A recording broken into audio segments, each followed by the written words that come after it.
Everyone, তোমরা সবাই কেমন আছো? 30 জুলাই ছিল আয়ানশের বার্থডে। সেই মতো আমি সকালবেলা তাড়াতাড়ি স্নান রান্নাবান্না সমস্ত কিছু সেরে রেডি হয়ে গিয়েছিলাম 3 জন বেরোবো বলে মধ্যমগ্রাম কালীবাড়ির উদ্দেশ্যে। তো ওখানে গিয়ে জানতে পারি যে মায়ের পুজো হয়ে গেছে। তো ব্রাহ্মণ বললেন আপনারা পুজোটা দিয়ে যান, এই পুজো মাকে আমরা সন্ধ্যেবেলা আরতির সময় দেব। সেই মতো আমরা ওখানে পুজো দিলাম। জিৎ আয়ানশের নাম লিখে দিল। তারপর হচ্ছে ওখানে বললাম একটু ব্রাহ্মণের কোলে ওকে দিতে, কারণ ওর বার্থডে ছিল সেদিন। তো উনি ভালো করে আশীর্বাদ করে আয়ানশের হাতে প্রসাদ দিল, সেটাই খেতে খেতে বেরোচ্ছিল। তারপর গেটের সামনে দুদিকে যেসব মহিলারা বসে থাকে তাদেরকে আয়ানশের হাত দিয়ে একটুখানি খাবার দিলাম। তারপর সোজা ডাইরেক্ট ফ্ল্যাটে চলে আসলাম। এসে হচ্ছে তাড়াতাড়ি করে থালা সাজাচ্ছিলাম আয়ানশকে দেবো বলে। তো ওর জন্য 5 রকম ভাজা, ডাল আর হালকা করে চিকেন করেছিলাম। আর আমাদের হচ্ছে ডাল ভাজার সাথে সাথে মেনুতে ছিল সেদিন দই কাতলা, মেথি চিকেন আর চাটনি।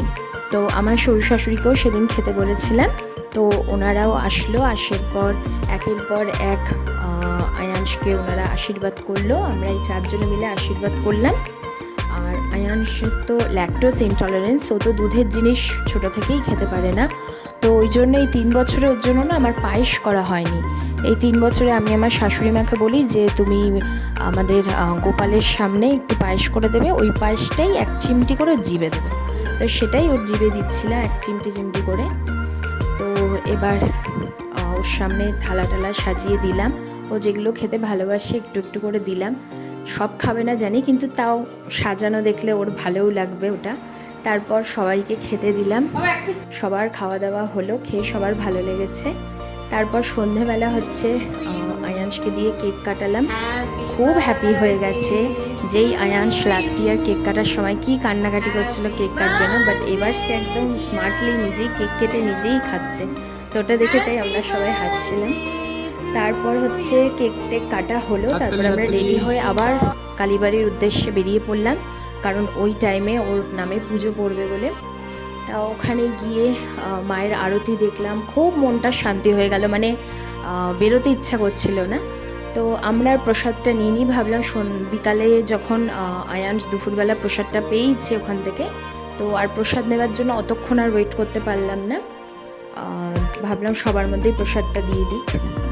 ওখানে কৃষ্ণ মন্দির, গণেশের মন্দির, শিবের মন্দির সব চারিদিকে ছিল।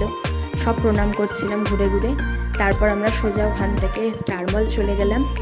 স্টার মলে গিয়ে টুকটাক কাজ ছিল। তারপর আয়ানশ ওখানে গিয়ে কিছুক্ষণ একটু খেললো।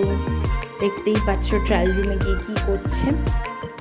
তারপর ওখান থেকে একটুখানি ওকে নিয়ে ঘোরালাম। ঘুরিয়ে সামনে যে বাচ্চারা সব গাড়ি করে ঘোরে ওটা একটু বসিয়ে দিলাম। ওখানে একটু কিছুক্ষণ ঘুরলো।